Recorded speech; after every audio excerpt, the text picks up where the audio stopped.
അസ്സലാമു അലൈക്കും വറഹ്മത്തുള്ളാഹി. പ്രിയമുള്ള മുഅ്മിനീങ്ങളെ, ഞാൻ അധികം ഫേസ്ബുക്കിലും ഇൻസ്റ്റാഗ്രാമിലൊന്നും അങ്ങനെ കളിക്കാത്ത ആളാണ്. പക്ഷേ ഇന്നലെ ഞാൻ നമ്മുടെ മജ്ലിസിനെ കുറിച്ചൊന്ന് പരിചയപ്പെടുത്തിയിട്ടുള്ള ഒരു വീഡിയോ ഇട്ടപ്പോൾ അതിൻ്റെ അടിയിലൊക്കെ ഒരുപാട് കമൻറ്റുകളൊക്കെ വന്നു. പോയി അധ്വാനിച്ച് തിന്നൂടെ, ജനങ്ങളെ പറ്റിക്കാൻ നടക്കുകയാണ്, ഏതാണ് പുതിയ അവതാരം എന്നൊക്കെ വെച്ചിട്ട് സുബ്ഹാനല്ലാഹ്, അവരും പറച്ചോടുകൂടി ആയിക്കോളും. എനിക്കത് ഹൈറാണ്, അൽഹംദുലില്ലാഹ്, അൽഫുമാറ. പറഞ്ഞു വന്നത്, ഇന്നത്തെ കാലഘട്ടം വളരെ മോശം പിടിച്ച കാലഘട്ടമാണ്. സാധുക്കളായ ആളുകൾക്കൊക്കെ രക്ഷപ്പെടണമെന്നുണ്ട്, എവിടെ പോയാലും രക്ഷപ്പെടുക എന്നുള്ള ഓടിപ്പാച്ചിലാണ്. ഇൽമ് കുറവാണ്, ഇബാദത്ത് കൂട്ടണം എന്ന് ആഗ്രഹിക്കുന്നവരാണ് പലരും. അങ്ങനത്തെവർ പോയി അവിടെ ഇവിടെയും പോയി പെടണ്ട. കുറേ ജിന്നുകളും ശൈത്താനിയത്തും സേവകളും അതുപോലെ കള്ളത്തൊരീക്കത്തിൻ്റെ ഒക്കെ കാലഘട്ടമാണ്. ഞാൻ ചെറുപ്പത്തിൽ നന്നായിട്ട് കിതാബ് ഓതി പഠിച്ച വലിയ ഉസ്താദുമാരുടെ കീഴിൽ നല്ല പോലെ വർഷങ്ങളോളം കിതാബ് ഓതി പഠിച്ച, ഹക്ക് ഏതാണ് ബാത്തിൽ ഏതാണ് ഹലാൽ ഏതാണ് ഹറാം ഏതാണെന്നൊക്കെ നന്നായിട്ട് പഠിപ്പിച്ചതാണ് ഉസ്താദന്മാർ. അൽഹംദുലില്ലാ, അല്ലാഹു എൻ്റെ ഉസ്താദന്മാർക്കൊക്കെ ദീർഘായുസ് കൊടുക്കട്ടെ, മൺമറഞ്ഞവർക്കൊക്കെ അല്ലാഹു അവരുടെ ദറജ ഉയർത്തി കൊടുക്കട്ടെ. പറഞ്ഞു വന്നത്, നമ്മുടെ ഇവിടെ നടക്കുന്ന മജ്ലിസ് എല്ലാ മാസവും ആദ്യത്തെ ഞായറാഴ്ച മജ്ലിസ് നടക്കുന്നുണ്ട്. ഇൻഷാ അല്ലാഹ്, അല്ലാഹുവിൻ്റെ തൗഫീഖ് ഉണ്ടെങ്കിൽ നാളെ മഗ്‌രിബിന് ശേഷം ഇവിടെ നടക്കും.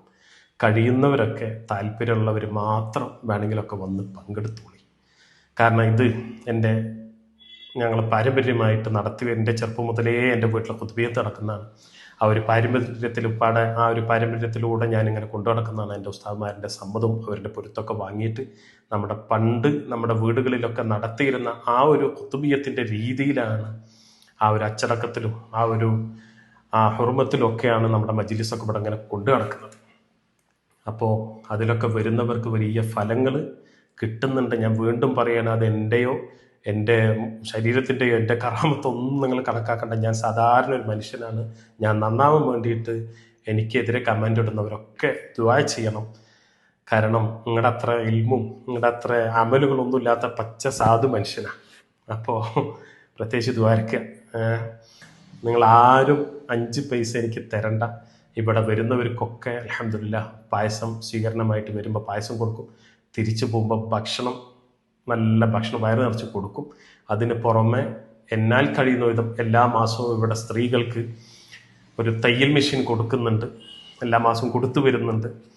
കാരണം ഒരുപാട് ആളുകൾ ഭർത്താക്കന്മാരില്ലാത്തവരുണ്ട്, അവരൊക്കെ സ്വന്തമായിട്ട് ജീവിച്ചോട്ടെ, എങ്ങനെയൊക്കെ ജീവിച്ചു പോട്ടെ എന്ന് വെച്ചിട്ട് അവർക്കൊരു സ്വയം തൊഴിൽ എന്നുള്ള ലെവലിൽ തയ്യൽ മെഷീൻ കൊടുക്കുന്നുണ്ട്. അതിലുപരി നിസ്കാര കുപ്പായങ്ങൾ കൊടുക്കുന്നുണ്ട്. പിന്നെ ഇപ്പോൾ ആണുങ്ങൾക്ക് ഓരോ ചാക്ക് അരി എല്ലാ മാസവും ഇൻഷാ അല്ലാഹ് ഈ മാസം മുതൽ കൊടുക്കാൻ തുടങ്ങുകയാണ്. അപ്പം അങ്ങനെ ഒരുപാട് കാര്യങ്ങളൊക്കെ എന്നാൽ കഴിയുന്ന വിധം ഞാൻ ചെയ്യുന്നുണ്ട്.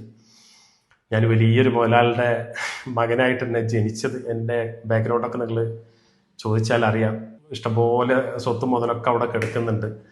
അതൊന്നുമല്ല എൻ്റെ ലക്ഷ്യം. അൽഹംദുലില്ലാഹ്, എൻ്റെ ഉപ്പ കയറ്റിയൊരു പള്ളി അവിടെ ഉണ്ട്. അതിൽ കുറച്ച് മുത്താലിമീങ്ങളെയും കുറച്ച് ഹിഫ്ളൊക്കെ ഞങ്ങൾ പഠിപ്പിക്കുന്നുണ്ട്. ആ കുട്ടികൾക്ക് വലുതാവാൻ വേണ്ടി, നല്ല സ്ഥാനത്തെത്താൻ വേണ്ടിയിട്ടൊക്കെ നിങ്ങൾ ദ്വാരക്കണം. നിങ്ങളൊന്നും 5 പൈസ തരണ്ട. അധ്വാനിച്ച് ജീവിക്കാൻ പറയുന്നുണ്ടല്ലോ പലരും. നിങ്ങൾ എൻ്റെ അടുത്ത് വന്നിട്ട് കുറച്ച് നേരം ഇരിക്കും. ഞാൻ രാവിലെ ഒരു 10 മണി മുതൽ ഇവിടെ ഇരുന്നാൽ പലരും എന്നെ കാണാൻ വരും. അൽഹംദുലില്ലാഹ്, രാത്രി ചിലപ്പോൾ 9-10 മണിയാവും ഞാൻ ഇവിടെ നിന്ന് നീക്കുമ്പോൾ. ഉച്ചയ്ക്കൊക്കെ ചിലപ്പോൾ ചെറിയ ഗ്യാപ്പിനനുസരിച്ചിട്ടാണ് പോയി ചോറ് വയ്ക്കുന്നത്. അത്രത്തോളം അധ്വാനിക്കുന്ന കാലിമിലൊക്കെ നീര് വരുന്നുണ്ട്. നിങ്ങളൊക്കെ ദ്വാരക്കുക, ആഫിയത്തിനൊക്കെ വേണ്ടിയിട്ട്, ദീനിനൊക്കെ വേണ്ടിയിട്ട് പലതും ചെയ്യണം എന്ന് ആഗ്രഹിക്കുന്നുണ്ട്. അല്ലാഹു ഖലാക്കിയ പോലെയല്ലേ വരുള്ളൂ. അപ്പോൾ നമ്മുടെ മജ്ലിസൊക്കെ ഉയർന്ന സ്ഥാനത്ത് എത്തിച്ചേരട്ടെ. നമ്മുടെ ഒരുപാട് ആളുകൾക്ക് എന്നെ കൊണ്ട് ഉപകാരം ഉണ്ടാവണം. കുറേ ജീവിച്ചു പോയിട്ട് കാര്യമില്ലല്ലോ. നമ്മൾ ജീവിച്ചതിനൊരു അഡ്രസ്സ് ഉണ്ടാക്കണമെങ്കിൽ എന്നെക്കൊണ്ട് ജനങ്ങൾക്ക് ഉപകരിപ്പിക്കണം, ഉപകാരം വരണം. അതിനൊക്കെ വേണ്ടി നിങ്ങളൊക്കെ ദ്വാരക്കുക. കഴിയുന്നവരൊക്കെ നാളെ ഒന്ന് പങ്കെടുത്തോളി. അതുപോലെ പ്രത്യേകിച്ച് പറയാനുള്ളത് മുഅ്മിനീങ്ങളോടാണ്. നിങ്ങൾ എൻ്റെ മാത്രമല്ല, എൻ്റെ പോട്ടെ, വേറെ ഏതെങ്കിലും ഉസ്താദന്മാരുടെ അടിയിലൊക്കെ പോയി കമൻ്റ് ഇടുമ്പോൾ ഒരു പക്ഷേ നിങ്ങളത് എഴുതിയിട്ട് അങ്ങോട്ട് പോകും. നല്ല ശ്രദ്ധിക്കേണ്ട വിഷയം. ദുനിയാവും ആഖിറവും നഷ്ടപ്പെടാൻ ഒരു പക്ഷെ അത് ഒറ്റ കാരണമാവും.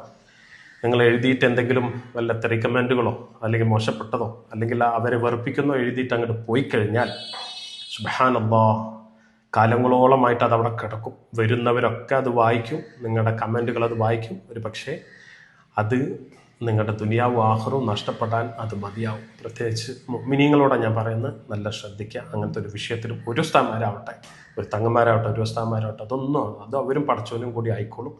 നമ്മൾ നമ്മുടെ ദുനിയാവും ആഖിറവും നമ്മുടെ ഈമാൻ നമ്മൾ സംരക്ഷിക്കുക. പ്രത്യേകിച്ച് ദ്വാലൊക്കെ ഉൾപ്പെടുത്തുക. അസ്സലാമു അലൈക്കും വറഹ്മത്തുള്ളാഹി. യാ നബി